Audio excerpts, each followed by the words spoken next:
दोस्तों, फतेहपुर सीकरी के तीसरे और आखिरी हिस्से के एक कोने पर एक दरवाजा बना है जिसे हाथी पोल के नाम से जाना जाता है।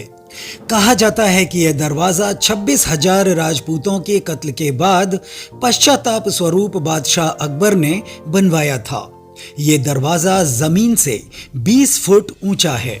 इसकी दोनों तरफ ऊंची कुर्सी पर दो विशालकाय हाथियों की मूर्तियां हैं। इन हाथियों की सूंडें आपस में गुथी हुई हैं, जैसे कि वे युद्ध कर रहे हैं।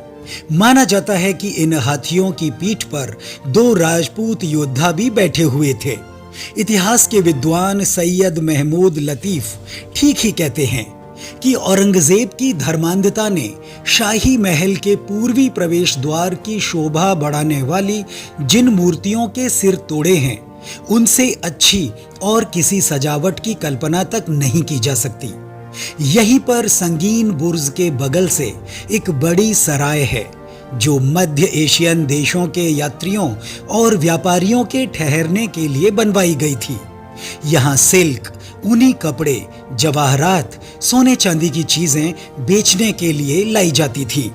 ये सराय शाही हरम से जुड़ी हुई है, जिससे कि हरम की औरतें यहाँ आ जा सकें और अपनी मनपसंद चीजों की खरीद फरोख्त कर सकें। आर्कियोलॉजिकल सर्वे ऑफ इंडिया ने अब इस सराय का जीर्णोद्धार करवाया है, जो पहले खंडहर अवस्था में थी।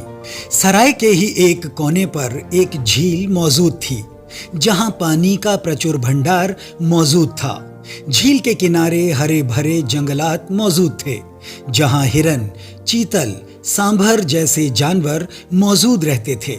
यहीं पर करीब 90 फुट ऊंची एक मीनार को बादशाह अकबर ने बनवाया था।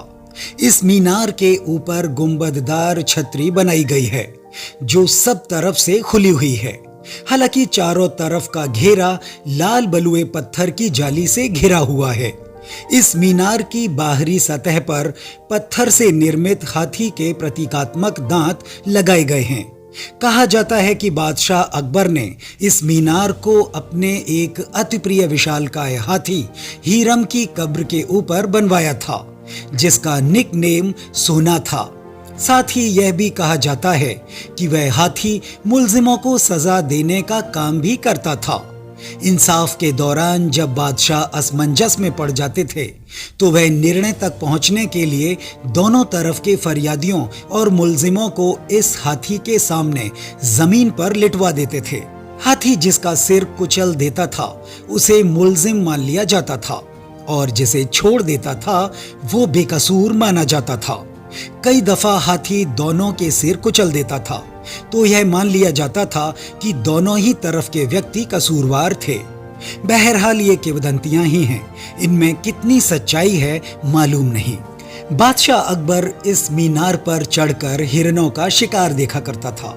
साथ ही यहाँ से फतेहपुर सीकरी का विहंगम दृश्य कैनवास पर बनी पेंटिंग की तरह दिखाई देता है। वही यहाँ हिंदुओं में मान्यता है कि इस मीनार पर चढ़ने के लिए सीढ़ियों के 7 चक्कर लगाने पड़ते हैं, लिहाजा वे इसे सतफेरा मीनार कहते हैं, और अविवाहित युगलों का यहाँ एक साथ चढ़ना वर्जित मानते हैं। वर्तमान समय में यह मीनार एक बाउंड्री वॉल से घेर दी गई है, यानी कि आने वाले समय में इस मीनार के हिस्से में बस यही जमीन बाकी रह जाएगी और मीनार के चारों तरफ अवैध कॉलोनियों के जंगल उठ खड़े हो जाएंगे। वैसे भी फतेहपुर सीकरी के ऐतिहासिक स्मारकों के बहुत नजदीक तक अवैध निर्माण हो चुके हैं, जो इसकी खूबसूरती में दाग की तरह दिखाई देते हैं। भारतीय पुरातत्व सर्वेक्षण विभाग इस तरफ विशेष ध्यान दे। ऐसी ही रोचक जानकारियों के लिए आप हमसे जुड़े रहें और हमारे चैनल को सब्सक्राइब कर लें। तो आज की वीडियो में सिर्फ इतना ही। मिलते हैं फिर किसी नए टॉपिक के साथ।